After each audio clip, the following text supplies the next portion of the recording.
অন্নপূর্ণা যোজনা নিয়ে বিভ্রান্তি অনেকটাই কেটেছে, সাধারণ মানুষের সাড়াও মিলছে ভালো। তবে নতুন কয়েকটা প্রশ্ন দেখা দিয়েছে। অনেকেই প্রশ্ন করেছেন নতুন আবেদনকারীরা নাকি এই ফর্ম ফিল আপ করতে পারবেন না, তাদের জন্য আলাদা করে ফর্ম আনা হবে। দ্বিতীয় প্রশ্ন হলো বাড়ির একজন মহিলাই নাকি এই প্রকল্পের সুবিধা পাবেন। ফর্মে সব তথ্য দিতে না পারলে আপনি টাকা পাবেন না, এও শোনা যাচ্ছে। এই ভ্রান্ত ধারণা দূর করতে স্পষ্ট বার্তা দিয়েছেন নারী ও সমাজ কল্যাণ মন্ত্রী অগ্নিমিত্রা পাল। আজ এই ভিডিওতে আপনাদের ফর্ম নিয়ে নানা জটিলতা দূর করার চেষ্টা করব। অন্নপূর্ণা যোজনার 12 পাতার ফর্ম নিয়ে প্রশ্নের শেষ নেই। এক এক করে ফর্ম সংক্রান্ত জটিলতা কাটাতে চেষ্টা করছে রাজ্য সরকার। সেই কারণেই নানা সময় বার্তা দিচ্ছেন মন্ত্রী অগ্নিমিত্রা পাল। উত্তরবঙ্গ সফরে গিয়েও অন্নপূর্ণা যোজনার সংক্রান্ত বড় আপডেট দিয়েছেন তিনি। জানেন কি সেই আপডেট? এখনো পর্যন্ত 28 লক্ষের বেশি অ্যাকাউন্টে টাকা ঢুকেছে বলে সূত্রের খবর। তাই ফর্মের সরলীকরণেরও চেষ্টা চলছে বলে জানা গিয়েছে। উত্তরকন্যায় সাংবাদিক বৈঠকে অগ্নিমিত্রা পাল জানিয়েছেন এই প্রকল্পে এক পরিবার এক ফর্ম নীতি চালু হয়েছে। তিনি জানিয়েছেন অন্নপূর্ণা যোজনা প্রকল্পে 3000 টাকা পেতে গেলে একই পরিবারের মহিলা সদস্যদের আলাদা আলাদা ফর্ম ফিল আপ করতে হবে না, একটি ফর্ম ফিল আপ করলেই হবে। অর্থাৎ এক বাড়ি বা এক পরিবার এক ফর্ম নীতি নিয়েছে নবান্ন। একটা করে পরিবারে একটা করেই ফর্ম যাবে, কারণ ফর্মে পরিবারের সকল সদস্যের তথ্য নেওয়া হচ্ছে। তাই এই ফর্ম থেকে মিলবে সুবিধা এবং বাড়ির সব মহিলারাই পাবেন এই সুবিধা। আজকে অন্নপূর্ণা যোজনার ফর্ম যাতে কম না হয়, প্রত্যেকটি মহিলা যাতে পান, এবং এটাও বলা যে একটা পরিবারে একটাই ফর্ম যাবে, এক একজন মহিলাকে এক একটি ফর্ম নিতে হবে না, কারণ ওই ফর্মের মধ্যে বিভিন্ন অ্যাকাউন্ট দেওয়ার জায়গা রয়েছে। একটা পরিবারের বিভিন্ন মহিলারা, শাশুড়ি, বৌমা, মেয়ে, ননদ, সবাই ওই একটা ফর্মের মধ্যেই ফিল আপ করবেন। 4টে আলাদা আলাদা ফর্ম নেওয়ার দরকার নেই, এটা মানুষকে বলা। এবং একই সঙ্গে ফর্ম যাতে কম না পড়ে। এবার আসি দ্বিতীয় বিতর্কে। অনেকেই বলছেন নতুন আবেদনকারীরা নাকি এই ফর্ম ফিল আপ করতে পারবেন না, এই ফর্ম ফিল আপ করলেও তারা নাকি টাকা পাবেন না, নতুনদের জন্য নাকি আলাদা ফর্ম। আপনাদের জানিয়ে রাখি, এই নিয়ে সরকারি কোনো নির্দেশ নেই। অন্নপূর্ণা যোজনায় সুবিধা পেতে গেলে আপনাকে ফর্ম ফিল আপ করতেই হবে, সে আপনি নতুন বা পুরনো আবেদনকারী হন না কেন। এবার আসি তৃতীয় বিতর্কে। ফর্মে দেওয়া বিভিন্ন কলামে নানা তথ্য চাওয়া হয়েছে, যা অনেকেই দিতে পারছেন না। সেই নিয়েও বিতর্কের অবসান ঘটিয়েছেন মন্ত্রী জানিয়েছেন 12 পাতার ফর্মে সব ডেটার জন্য ফর্ম ফিল আপ না করতে পারলে আপনি যে অন্নপূর্ণা যোজনার টাকা পাবেন না তা কিন্তু নয়, কারণ আগামী দিনের সরকার এরকম আরো অনেক প্রকল্প নিয়ে আসছে, এই জন্য এই ডেটা কালেকশন করে রাখা হচ্ছে।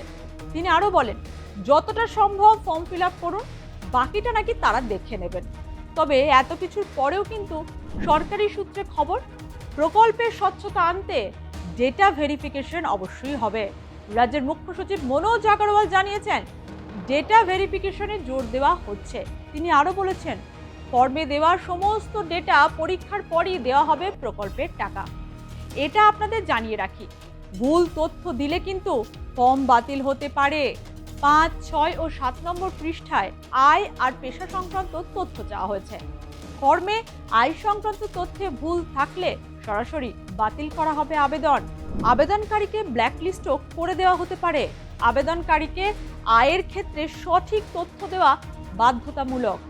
আগে যারা লক্ষ্মীর ভাণ্ডার পেতেন তাদেরও প্রয়োজনীয় তথ্য দিতে হবে। সঠিক ঝাড়াই বাছাইয়ের পর থেকেই আপনার অ্যাকাউন্টে ঢুকবে মাসে মাসে 3000 টাকা। আপাতত 3 মাস ব্যাপী চলবে এই প্রকল্পের ফর্ম ফিল আপ। অতএব আপনি নতুন পুরনো যেই ক্যাটাগরির হন না কেন, আপনাকে অন্নপূর্ণা যোজনা প্রকল্পের সুবিধা পেতে গেলে এই ফর্ম ফিল আপ করতেই হবে। আমার মাথায় লাঠিচার্জ হয়। যাদবপুর হকার উচ্ছেদ ঘিরে রণক্ষেত্র। উচ্ছেদ আটকাতে গেলে পুলিশের লাঠিচার্জ, আহত অনেকে, গ্রেফতার সৃজন। প্রশ্ন হচ্ছে ঠিক কি ঘটেছিল, পরিস্থিতি কেন এত উত্তপ্ত হয়ে উঠল?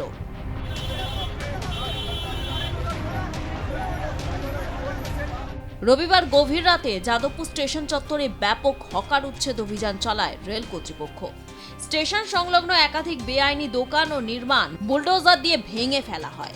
উচ্ছেদ অভিযানকে কেন্দ্র করে সন্ধ্যে থেকেই এলাকায় চরম উত্তেজনা ছড়ায়। পরিস্থিতি সামাল দিতে ঘটনাস্থলে মোতায়েন করা হয় বিপুল সংখ্যক কলকাতা পুলিশ, রেল পুলিশ এবং কেন্দ্রীয় বাহিনী। নিরাপত্তার স্বার্থে বিভিন্ন জায়গায় ব্যারিকেডও বসানো হয়। এর আগে গত মঙ্গলবার রাতেও হকার উচ্ছেদের আশঙ্কায় উত্তেজনা তৈরি হয়েছিল যাদবপুর স্টেশন এলাকায়। সেদিনও প্রতিবাদে সামিল হয়েছিলেন বাম নেতা ও কর্মীরা। তাদের অভিযোগ ছিল স্টেশনের বাইরে আচমকা দোকানপাট ভাঙার জন্য দাঁড়িয়েছিল বুলডোজার, কিন্তু সেবার সকলের প্রতিবাদের দাপটে উচ্ছেদ হয়নি। অন্যদিকে হাওড়া শিয়ালদহ স্টেশন চত্বরে বেআইনি হকার উচ্ছেদ করেছে রেল। শুধু স্টেশন চত্বর নয়, হাওড়ার বিভিন্ন এলাকায় বহুতলে বেআইনি নির্মাণ ভাঙতেও চালানো হয় বুলডোজার। এদিকে রাতারাতি এই উচ্ছেদ অভিযানে বিপাকে পড়েছেন সংশ্লিষ্ট ব্যবসায়ীরা।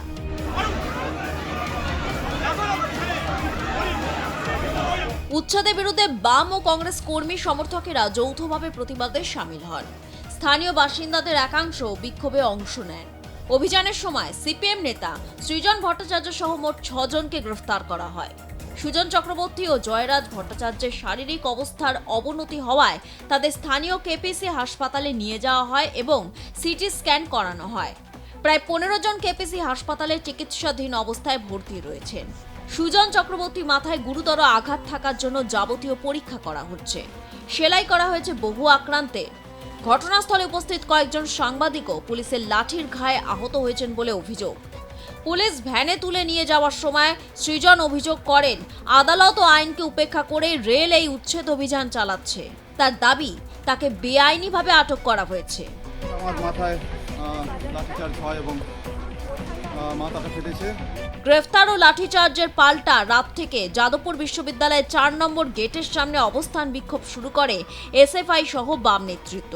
বিষয়টি নিয়ে এসএফআই এর রাজ্য সম্পাদক দেবাঞ্জন দে বলেন, হকার উচ্ছেদের বিরুদ্ধে প্রতিবাদ করায় আন্দোলনকারীদের উপর রাষ্ট্রশক্তি বর্বরোচিত সন্ত্রাস নামিয়ে এনেছে।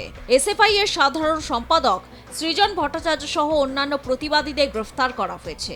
তাদের নিঃশর্ত মুক্তি চেয়ে রাতভর টানা অবস্থান করে এসএফআই। নেতৃত্বকে সরিয়ে দেওয়ার পরেই শুরু হয় আসল অভিযান। ঘড়ির কাঁটায় তখন মধ্যরাত।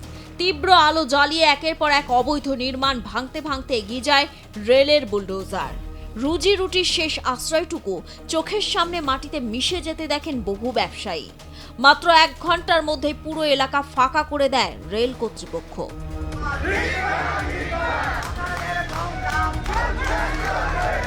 রেলের এই আচমকা পদক্ষেপে তীব্র ক্ষোভ ছড়িয়েছে উচ্ছেদ হওয়া হকার ও ক্ষুদ্র ব্যবসায়ীদের মধ্যে।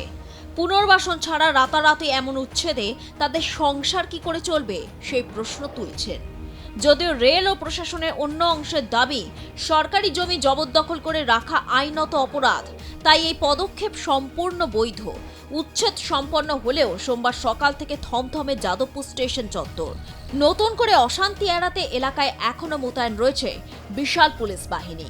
ব্যুরো রিপোর্ট, আর+ নিউজ।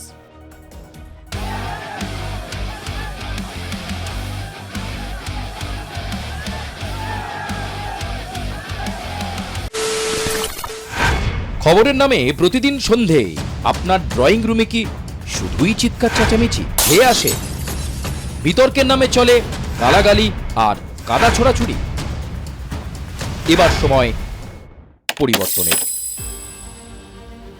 কারণ আমরা কান ফাটানো চিৎকারে বিশ্বাস করি না। আমরা বিশ্বাস করি খবরের সত্যতায়।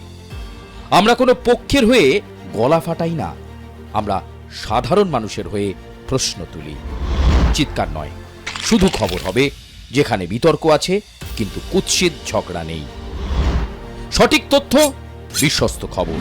নজর রাখুন আর+ নিউজে।